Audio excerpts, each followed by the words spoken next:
One way to search for SAIC courses is by using the course search function on the SAIC website.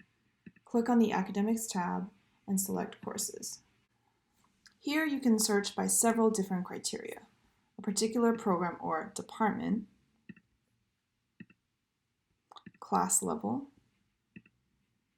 or area of study. An area of study is essentially a descriptive tag that an instructor might use to identify a particular subject area or content that their course covers. You can also search for instructors by name.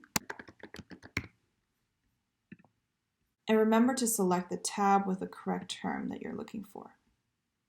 Click on the class to see a drop-down of additional details: the course description, any prerequisite requirements, the class number, number of credits, department, area of study, location, etc.